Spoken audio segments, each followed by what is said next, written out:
जहां साबरमती जेल से अतीक का ये धमकाने वाला ऑडियो अब हम आपको सुनाएंगे। प्रॉपर्टी डीलर को फोन पर धमकाता हुआ सुनाई दे रहा है अतीक। अतीक ने फोन पर प्रॉपर्टी डीलर जैद को कैसे धमकी दी, सुनिए। प्रयागराज की जमीन को लेकर जैद को यह धमकी दी गई थी। ऑडियो पर तत्कालीन एसएसपी ने गुजरात जेल को रिपोर्ट भेजी और एसएसपी ने अतीक को फोन पर बात करने से रोकने की सिफारिश भी की थी।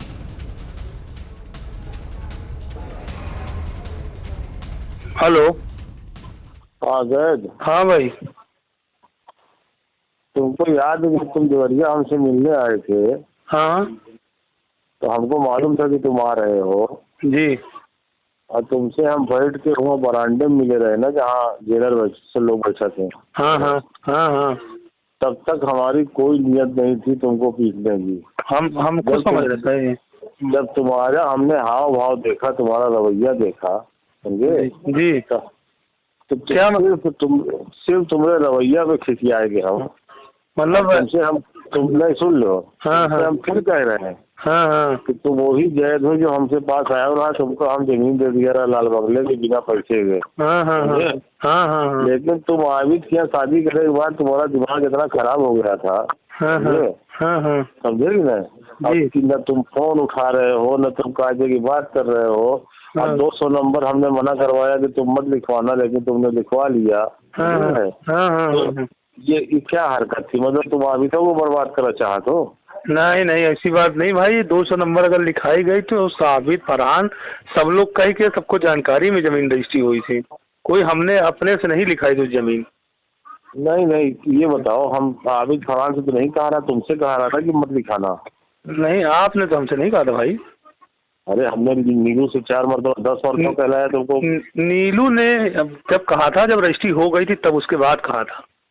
रजिस्ट्री गलत बात कह रहे हो, गलत बात कह रहे हो। तुमने जिस दिन रजिस्ट्री कराया वो भी हमको मालूम है, जब नीलू सबने कहलाया वो भी हमको मालूम है।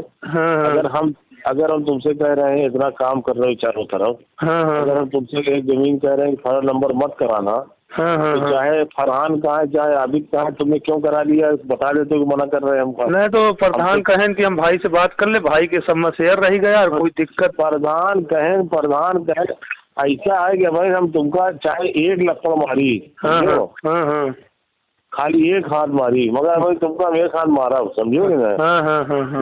ऐसे कि तुम्हारा भूत नहीं उतर रहा है कि प्रधान कहें, समझो? अरे प्रधान से तो और रिश्ता होता है हमसे। अबे हमसे तो प्रधान के पहले रिश्ता रहा।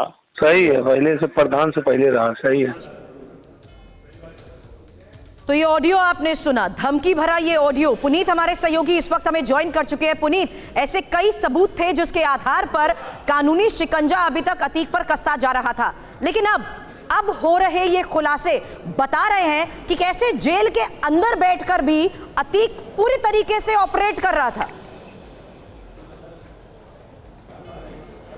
देखिए, बाहुबली माफिया अतीक अहमद का जो साम्राज्य था वो सिर्फ प्रयागराज में नहीं था, बल्कि पूरे पश्चिम उत्तर प्रदेश और इससे बाहर के जो दूसरे राज्य था उसमें भी था और जेल के अंदर भी था। जैसा कि ये 2.5 साल पहले का जो ऑडियो सामने आया है, जिसमें अतीक अहमद जैद को धमका रहा है और बताया भी है कि कैसे देवरिया जेल में उसने जैद जब मिलने आया था तो जैद की जेलर के रूम में ही पिटाई की थी और उसके बाद उसने बाकायदा जैद को फोन करके धमकी दी है और तमाम चीजों में उसको ताकीद भी किया गया कि उसको आगे की तरफ क्या करना है। यानी कि जेल के अंदर देवरिया में भी अतीक अहमद फोन का इस्तेमाल कर रहा था, जिसके बाद तत्कालीन एसएसपी ने बाकायदा लिख करके प्रशासन को यह कहा था कि उसके फोन के ऊपर लगाम लगाई जाए। लेकिन जिस तरीके से 7 जनवरी 2023 की अतीक अहमद के मोबाइल से साबरमती जो जेल है गुजरात में, उसके अंदर से जो उसने चैट भेजी, एक व्हाट्सएप चैट मोहम्मद मुस्लिम को भेजा जो कि बिल्डर है, और उसको धमका रहा है कि किस तरीके से पुलिस की शय पर लोग उसके खिलाफ